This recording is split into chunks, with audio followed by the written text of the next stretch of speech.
C'est la suite et la troisième partie des Sartois du Web. Juste avant de parler de l'alternance de la semaine, direction Téléchet et la Citadelle des Anges pour une toute nouveauté. C'est le Dôme dans ce nouvel épisode de l'Épicurien. C'est parti.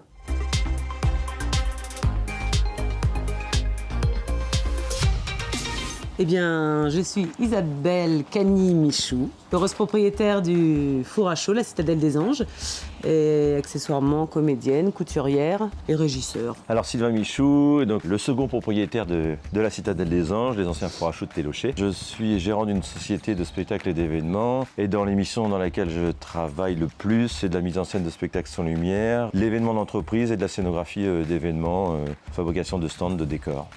Eh bien, on va se faire un plaisir de vous présenter notre joli lieu. Et puis la petite nouveauté de l'année, c'est bien sûr notre beau dôme qui est arrivé.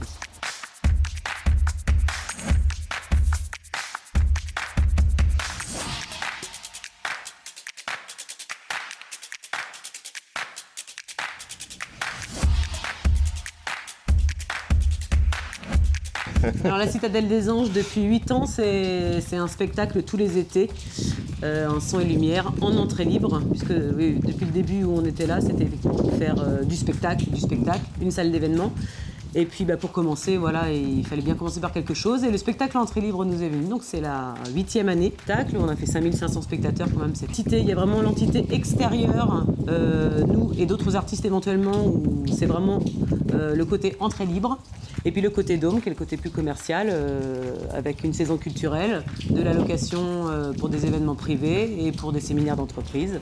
Et surtout, avant même qu'on apparaisse sur ce lieu-là, c'est un site historique qui est des anciens fours à chaud qui datent de 1927. C'est ce qui fait un peu l'originalité du lieu quand on le visite. C'est 2 grandes tours, un silo qui est dans l'énergie d'un silo à grains et surtout une structure de four à chaud qui est assez exceptionnelle parce qu'on dirait un peu la maison du ciel quand on la regarde et qui fait qu'on est tombé amoureux de cette architecture, de ce côté un petit peu iconoclaste par rapport au fait qu'on l'a envahi avec le spectacle, mais à la base c'est un site industriel et qui est baigné dans un nid de verdure avec un coteau autour. C'est un lieu assez bucolique finalement. C'est pareil, c'est peut-être de la tendresse pour No Man's Land, c'est un spectacle en 2018 qui était un hommage à 14-18.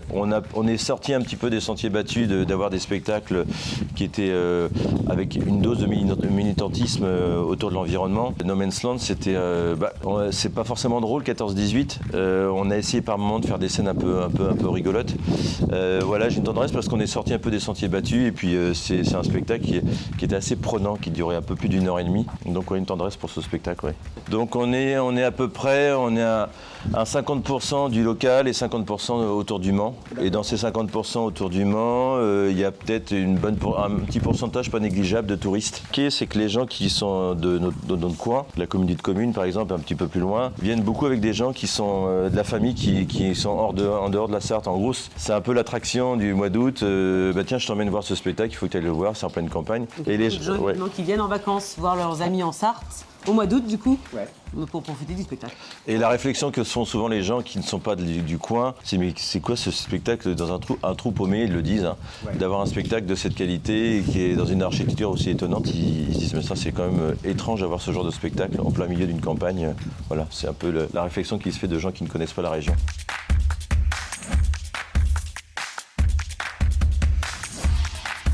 C'est venu en 2 étapes. La première étape, c'est d'abord, on savait qu'on allait faire une salle de spectacle et d'événements. C'était inscrit dès le départ lorsqu'on a découvert le lieu. C'était à la fois le théâtre de verdure en extérieur et la salle de spectacle par la suite. L'architecte nous a présenté le premier projet sur une salle de spectacle plus conventionnelle, mais néanmoins, elle était artistiquement super intéressante. On a un peu rebroussé chemin parce que je dirais que c'était trop une salle pas conventionnelle, mais trop énergivore. C'est-à-dire qu'il n'y avait pas un rapport à la simplicité avec cette salle et ça nous convenait pas au niveau de l'état d'esprit de ce genre de salle. Et puis le côté financier aussi qui était un peu délirant. Donc l'idée c'était de leur dire ok, on veut faire du spectacle, on veut faire des événements, mais pas envers et contre tout. Donc comment faire une salle de spectacle avec un retour un peu à la simplicité dans la structure, dans la mise en œuvre du projet. Donc on a cherché un peu l'esprit chapiteau.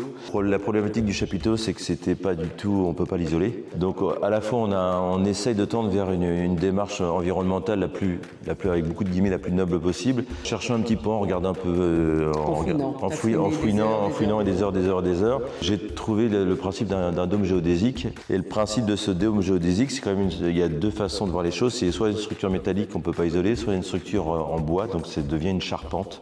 Et donc ça, on peut l'isoler. C'était vraiment à la fois le côté simple d'une structure et en même temps qu'on puisse isoler ce lieu-là, toujours en un écart de 10 degrés dans le positif ou dans le négatif s'il fait trop chaud, il y a moins 10 par rapport à l'extérieur. Et s'il fait froid, on a 10 degrés de plus. Donc effectivement, par rapport à l'isolation que l'on a mis en place, c'est assez extraordinaire. Puis aussi, le dôme, c'est un lieu où c'est un cercle. Donc dans un cercle, il y a un principe de... On s'y sent bien dans un cercle parce qu'il n'y a pas de coin. On s'y sent bien parce qu'il y a un principe, c'est un grand mot, mais d'égalité entre les gens qui sont dans le lieu. Techniquement parlant, on est un établissement où on a une capacité maximum de 196 personnes. Effectivement, on veut quand même garder un contact avec les personnes que l'on accueille.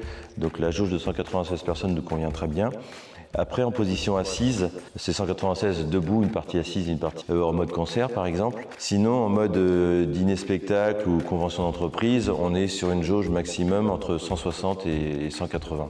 D'ici quelques semaines... Saison culturelle qui va commencer voilà. assez rapidement finalement. Il y a une saison culturelle à aborder on va travailler ici par zone de trimestre.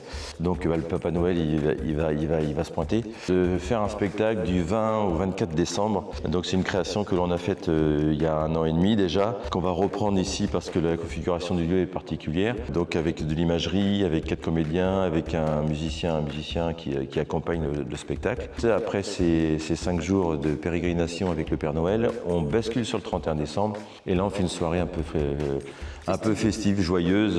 Très festive et très... Dans l'état d'esprit de ce qu'on fait au Théâtre de Verdure, il faut que les gens s'y sentent bien, qu'on s'amuse, qu'on puisse danser bien évidemment. Et la qualité et de la bienveillance, du sourire et de la joie.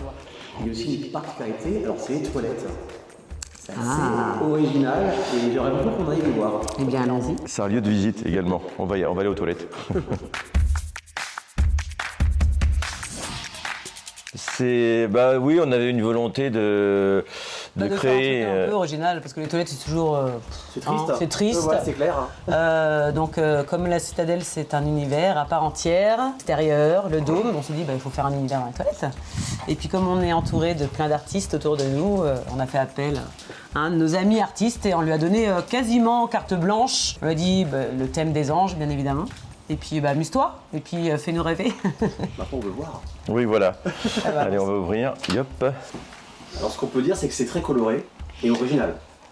Alors oui, coloré, original, oui, et puis surtout c'est une vision artistique, c'est ce qu'on a voulu vraiment privilégier, c'est qu'un artiste s'éclate dans les toilettes. Des thèmes, les anges aux toilettes, donc parce que les anges sont aussi des personnages qui peuvent éventuellement aller aux toilettes, en tout cas on peut se l'imaginer. Et donc voilà, donc on rentre dans un lieu un peu rigolo qui prête le sourire, et je suis persuadé que les gens vont finir par discuter dans les toilettes pour commenter éventuellement ce qu'ils verront. Et moi si je peux me permettre, je pense, ça m'est venu récemment, je pense que le fait que ce soit comme ça va certainement inciter les gens, j'ai l'espoir de faire attention en plus à être un tout petit peu respectueux de cet endroit.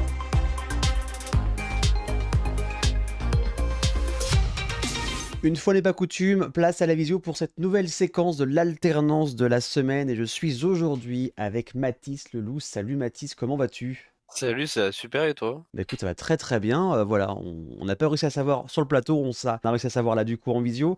Donc on va parler de ta recherche d'alternance. Donc tu es en BTS communication à Ecofac. Mais c'est quoi ton parcours aujourd'hui là pour arriver à ce BTS en communication? Alors aujourd'hui mon parcours c'était un bac STI 2D que j'ai D'accord. obtenu en 2021 et ensuite j'ai fait 2 ans d'études d'e-sport Ok. qui a probablement été de la communication en événementiel à Angers. Mais il y a eu un problème avec l'école et du coup aujourd'hui je suis en BTS communication sur le Mans. Très bien. Est-ce qu'aujourd'hui, il y a une entreprise avec laquelle tu voudrais travailler ou même un domaine d'activité où tu voudrais faire ton alternance? Alors principalement un domaine dans l'événementiel, parce Ouais. que plus tard j'aimerais être organisateur d'événements dans l'immersif visuel.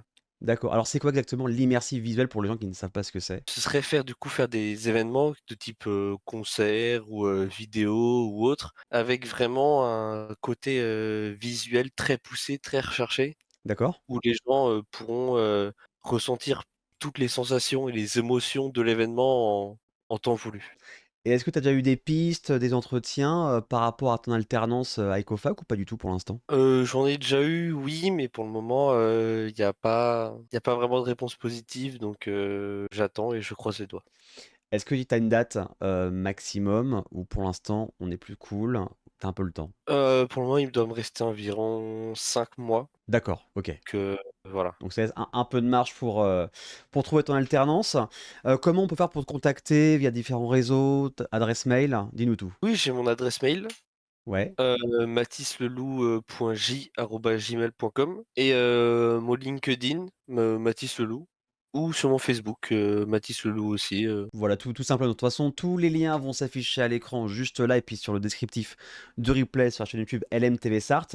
Alors juste avant de te laisser Mathis, on va faire une sorte un peu de Fast and Curious, de tac au tac, beaucoup plus fun. C'est très simple, des questions très simples, il faut répondre le plus, simplement possible et à l'instant T.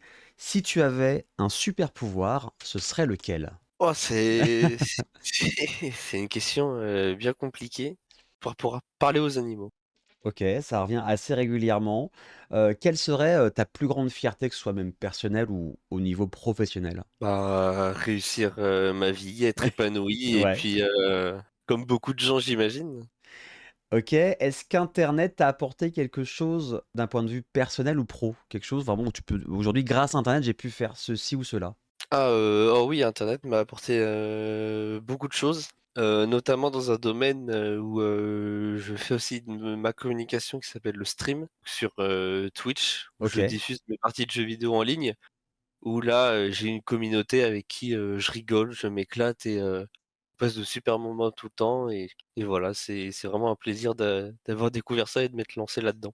Est-ce que alors c'est vrai que sur Twitch, beaucoup de personnes se sont lancées pendant le confinement. Est-ce que le confinement t'a fait lancer sur Twitch ou tu étais là avant le Covid sur Twitch? Il me semble que je me suis lancé pendant le confinement, mais c'était quelque chose que je voulais faire, bien avant le confinement. C'est quelque chose vraiment où je me suis dit: Je vais me lancer dedans, c'est sûr».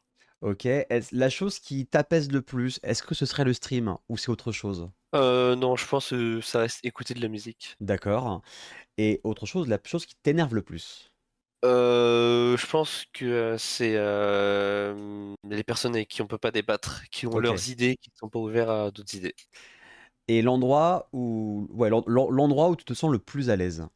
Oh, il y a beaucoup d'endroits, je pense, il y a pas vraiment d'endroit où je me sens mal à l'aise.